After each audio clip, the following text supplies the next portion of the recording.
Well, hello and welcome. This is BucketPonds, and today I'm going to show you how to build the best possible bladder snail habitat for less than $10. Yeah.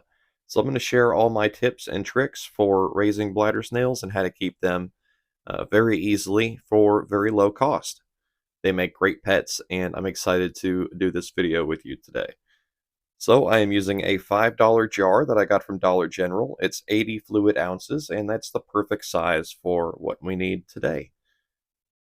I have attached a silver reflective lining to the back of the jar. That's not necessary. I just think it'll add some interesting visuals and help to bounce light around a little bit inside of the project. I'm going to add some lava rock in here, and that'll be the basic substrate. We're not going to have any sand or soil, nothing like that. We want to keep it really simple. So we'll add some lava rock, and there we go. I get this stuff really cheap from Home Depot, and that's maybe $1 or two worth of lava rock inside. And now we're going to add a seashell. I believe this is a scallop shell. It's all natural. It's not painted or glazed. And these shells actually dissolve inside of my aquariums and they add calcium to the water. Our snails and crustaceans will also come up there and rasp on it a little bit. They'll kind of make use of that calcium in their own shells. So it's very useful. That clip was from the Guppy Aquarium, which I don't show too often on the channel. And so that seashell will slowly dissolve in time. If the water gets a little too acidic, it will also dissolve that shell and bring it more towards a nice neutral pH. That's very important for your snails, your bladder snails. Their shells can be damaged by very acidic water and by a lack of calcium. So I like to include a source like that seashell. Make sure the shells you use are not painted or glazed or anything like that. You want all natural, and they should be very cheap. Next, we're going to add some plants. And for this project, I'm going to use hornwort. Yes, hornwort. Now, this stuff is really great. I've had it growing in these quart jars for a few weeks now, and it's time to harvest some for use in this project. Now, I'm not going to add a handful of bladder snails to start with. We have hundreds of them elsewhere. I'm just going to take whatever snails are on this hornwort, a bit like hitchhikers. So maybe you ordered some plants online, and they came with some bladder snails, and they hitchhiked into your system. You don't know what to do with them, so you're watching a video like this, trying to figure it out. And that's basically how I'm approaching this. We're going to have our hitchhiker snails get started in our jar. And yeah, we're going to have a beautiful nano aquarium by the end of this. And we'll be able to raise bladder snails in here very easily. Now, at first, I'm only adding a little bit of hornwort, maybe 2 stems, but there's also some duckweed in here. Just a little duckweed, maybe some water meal. Now, you can order these plants online, and the really cool vendors out there, the sellers, they will tell you hitchhikers may be included. And lots of times, if you ask them specifically for a few extra hitchhikers, they will include them. Don't be afraid to sound weird when you're getting into this hobby. It's totally fine. There we go, and I'm going to add most of that hornwort. We'll put a little cutting back into the original jar when we're done. But I want to include quite a bit to start this project, and that's because I want it to be very healthy, and I want to grow hornwort in here that we can pull and use elsewhere in time. And the same thing with the snails. I want to raise some snails in here and maybe take a few for other projects in the future. Later this, when spring comes this year, I hope to run quite a few bucket ponds established with a lot of hornwort. I want to grow a ton of this stuff, and then I want to look into composting it. I think that'll be kind of a fun project. But here we are, and the jar looks amazing. So that is an 80 fluid ounce container from Dollar General, labeled a glass canister. It was $5, and it makes a beautiful nano aquarium. You can find these in the NCI section at Dollar General.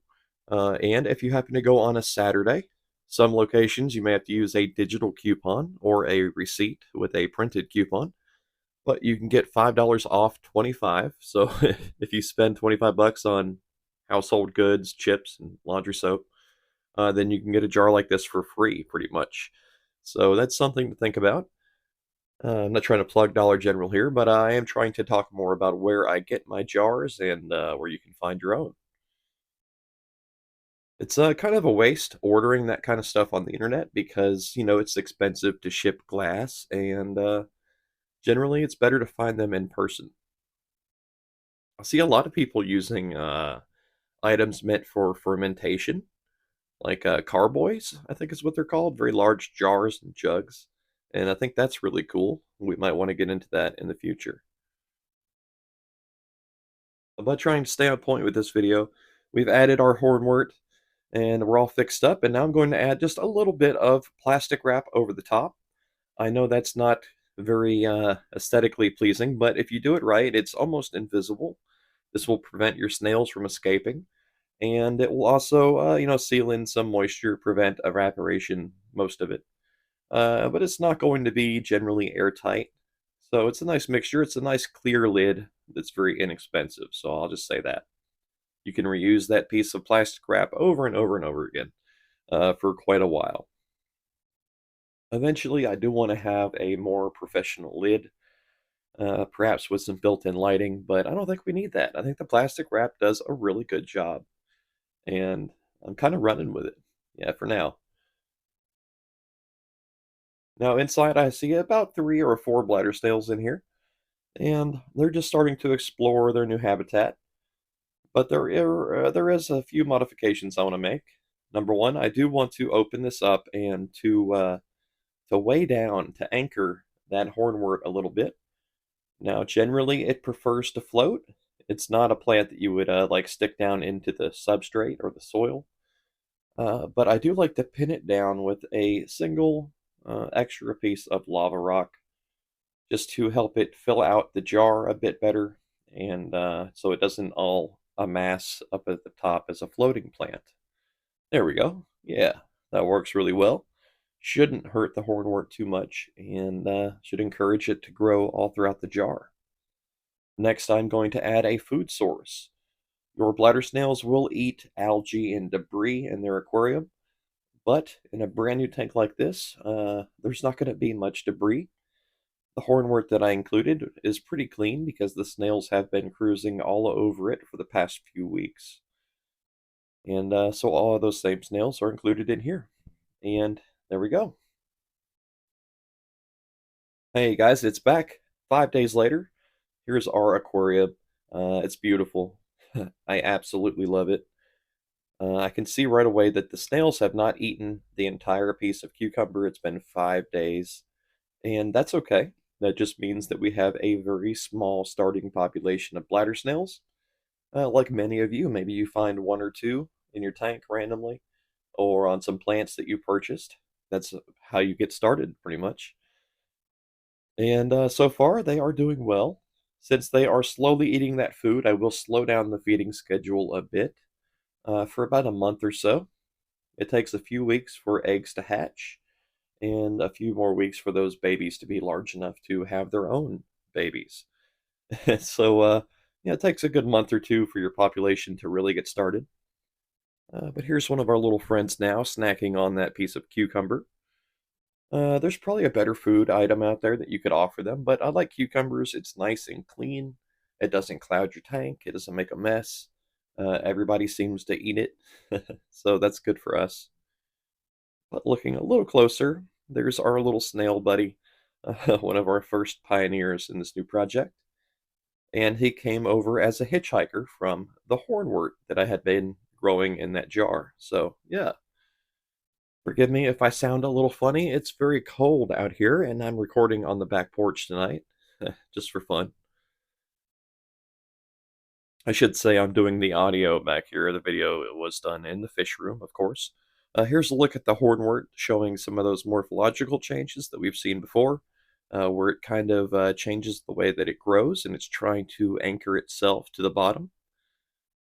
The the whorls or the leaflets, whatever you want to call them. They grow in a weird reaching direction, and I believe that's what it's trying to do here. It's trying to anchor itself. I think that's really cool. It's a good sign. It wants to grow in this jar, and we shouldn't have any problems as we move forward. And here is another one of our little bladder snails, but this one is white. So you saw that last one was blue or purple, and this guy, his little cousin here, he's completely white. I've heard a lot of talk about albino bladder snails and color morphs, and while those ideas are really cool and I'm sure they're possible, with our bladder snails, I have created a very diverse breeding population, and the chances of us seeing a recessive mutation like that is very low. So, more likely to occur in one of your aquariums than one of mine, actually. But yes, we have bladder snails of different colors. I believe that their color can change based on maybe their life cycle or their diet. But these two snails came from the very same jar. They've been living together for their entire lives, eating the same foods, and yet they are different colors. So it's interesting. Here's another look at the hornwort. You can see how it's changed a bit. This structure seems to be reaching out more like an anchor, and that's more of what I was talking about. But the jar itself is beautiful. All our snails have started their lives inside, slowly eating what food we've offered them. And of course, they'll make a little mess. And one day we'll have to clean that up, but it won't be for a long time. So, a jar like this you could have sitting on your shelf with minimal maintenance, minimal work. You know, you will have to pull some hornwort out of here occasionally and use it in another aquarium somewhere. Excuse me. You will have to maybe do a water change once in a great while. And of course, you'll have to feed your snails, but that's all there is to it, really. That seashell will maintain the proper pH as long as you provide light and a little bit of warmth to the tank. Things will grow and look good. So, yeah, I'm really happy with this build, you guys. I think I showed you a great way to build a simple bladder snail aquarium on the cheap without spending much money. And yeah, I hope you had fun with the video. I know I rambled a little bit here and there, and I probably sounded kind of funny out here on the back porch. Hopefully you didn't mind. So big thank you to my YouTube members and Patreon supporters. Your donations go a long way. I try to match them with my own funds from my day job. But that covers our cucumbers, our jars, our stone, soil, all the stuff that we use here. And of course, other ways to support the channel would be to like and subscribe. And either way, I hope everyone drops a comment and we talk a bit about this stuff. Do you like bladder snails? Do you think they're underrated or misunderstood? Because I definitely do. All right, so I'll see you guys again soon. Thank you for watching. Have a great day.